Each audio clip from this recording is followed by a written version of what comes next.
Bismillahirrahmanirrahim. Alhamdulillahil malikil dayyan. Wassalatu wassalamu ala Muhammadin wa ala alihi wa sahbihi wa tabihi ala marriz zaman. Wa ashhadu an la ilaha illallah wahdahu la syarika lal munazzahu anil jismiyati wal jihati waz zamani wal makan. Wa ashhadu anna Muhammadan abduhu wa rasuluhu alladzi kana khuluqul Qur'an. Amma ba'du. Ibadur Rahman. Fa inni usikum wa nafsi bi taqwallah al-mannan. Al-qaili fi kitabil Qur'an. Wa may yattaqillaha yaj'al lahu makhraja wa yarzuqhu min haitsu la yahtasib. Wa may yatawakkal 'ala Allah fa huwa hasbuhu. Innallaha balighul amri. Qad ja'alallahu bikulli syai'in qadara. Ma'asyiral muslimin jamaah Jumat rahimakumullah. Marilah dalam kesempatan yang berbahagia ini kita berusaha meningkatkan dan menguatkan ketakwaan kita kepada Allah Subhanahu wa taala. Adapun barometer dari ketakwaan adalah kemampuan kita untuk sekuat tenaga menjalankan perintah-perintah Allah dan menjauhi segala yang dilarang oleh Allah Subhanahu wa taala. Posisi kita berada di jalan yang telah digariskan oleh Allah Subhanahu wa taala dengan tidak belok ke kanan dan ke kiri akan menjadikan kita pada posisi tengah dan kuat sehingga mampu menghantarkan kita kepada tujuan yang benar dan hakiki dalam kehidupan kita di dunia ini. Ketakwaan ini juga yang telah ditegaskan oleh Allah Subhanahu wa taala sebagai bekal yang paling baik dalam menjalankan kehidupan ini. Sebagaimana firman Allah dalam surat Al-Baqarah ayat 197.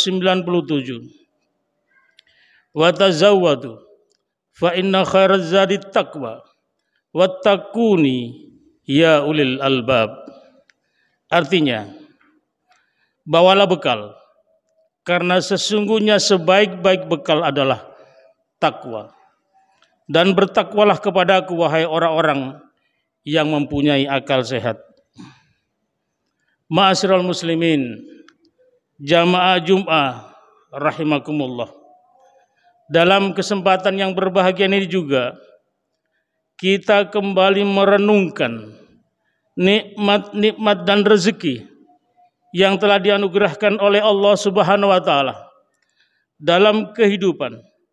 Segala nikmat itu adalah nyata adanya dan telah ditegaskan dalam Al-Qur'an surat Al-Kautsar ayat 1.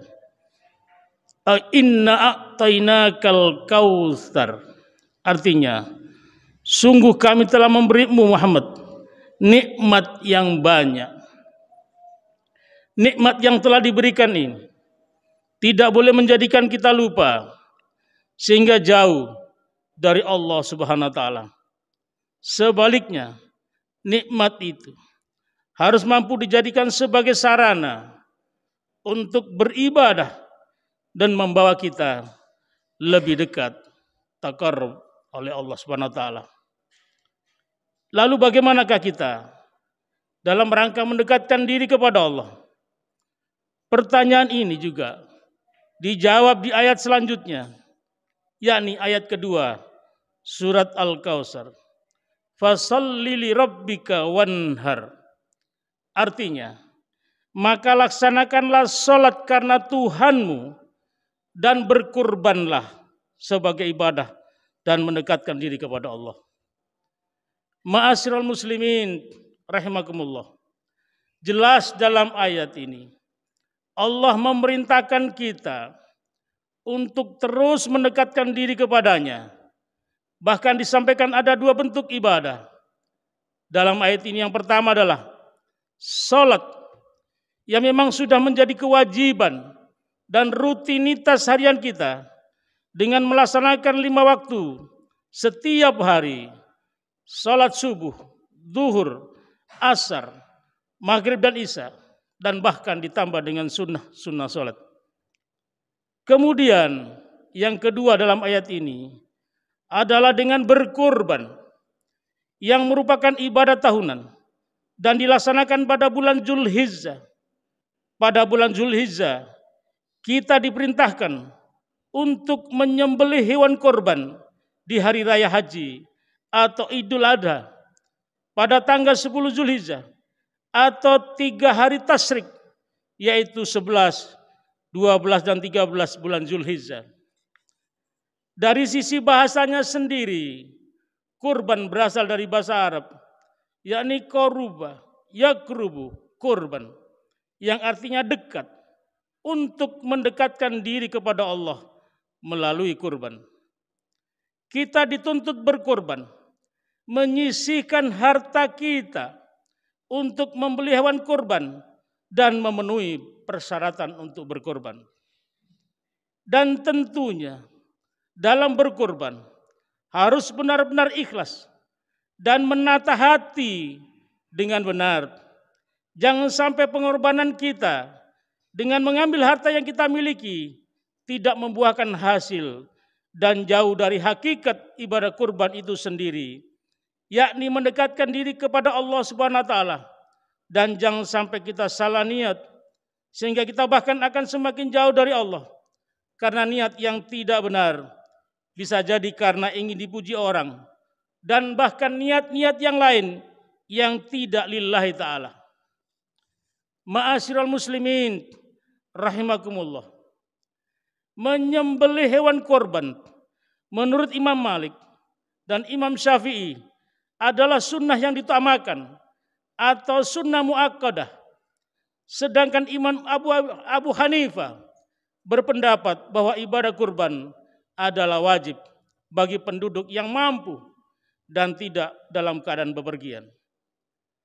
Nabi Muhammad sallallahu alaihi wasallam pun telah memberikan contoh dengan tidak pernah meninggalkan ibadah kurban sejak disyariatkannya sampai beliau wafat.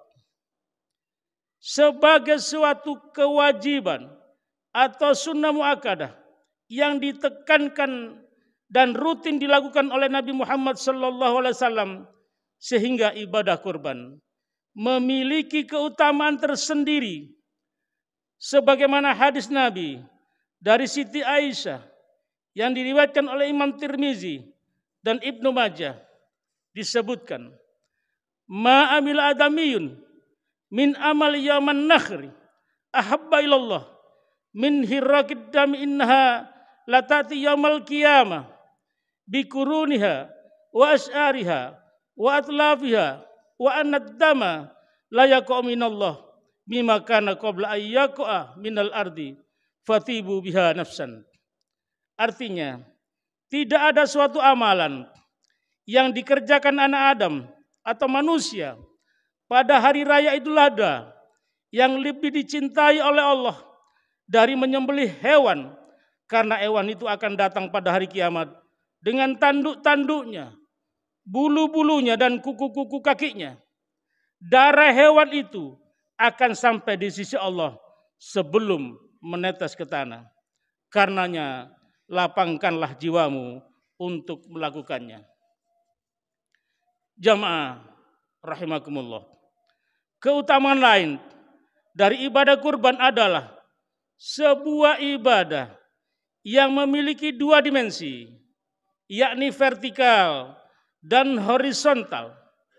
Dimensi vertikal artinya ibadah yang ditujukan hanya kepada Allah Subhanahu wa taala. Sementara dimensi horizontal adalah sebagai ibadah sosial berupa berbagi rezeki untuk membahagiakan orang lain. Ketika kita mampu membahagiakan orang lain, maka kita pun akan merasa bahagia. Dan pada akhirnya kebahagiaan bersama juga akan mudah terwujud, sehingga kehidupan di tengah-tengah masyarakat pun akan bahagia dan bahkan ada kedamaian. Ma'asyiral muslimin rahimakumullah. Dengan agungnya makna dan tujuan dari ibadah kurban itu, maka sudah selayaknya lah kita untuk berusaha untuk dapat melaksanakannya, sehingga kita akan semakin dekat kepada Allah Subhanahu wa taala. Tentu kita tidak ingin menjadi hamba yang kufur nikmat dan terputus dari rahmat Allah karena kita tidak berkorban. Padahal sebenarnya kita mampu untuk melaksanakannya. Oleh karena itulah mari kita bersama untuk menjadikan hamba yang cinta kepada Allah dan Rasul-Nya dengan menjalankan segala perintah-perintahnya. Jangan sampai kita pada kondisi yang disebutkan dalam surat Al-Kautsar ayat 3. Inna syani akahuwal abtar. Yang artinya, sungguh orang-orang yang membencimu, dialah yang terputus dari rahmat Allah. Demikianlah yang bisa kami sampaikan. Aqulu qouli hadza astaghfirullah li wa lakum fastaghfiruhu innahu huwal ghafurur rahim.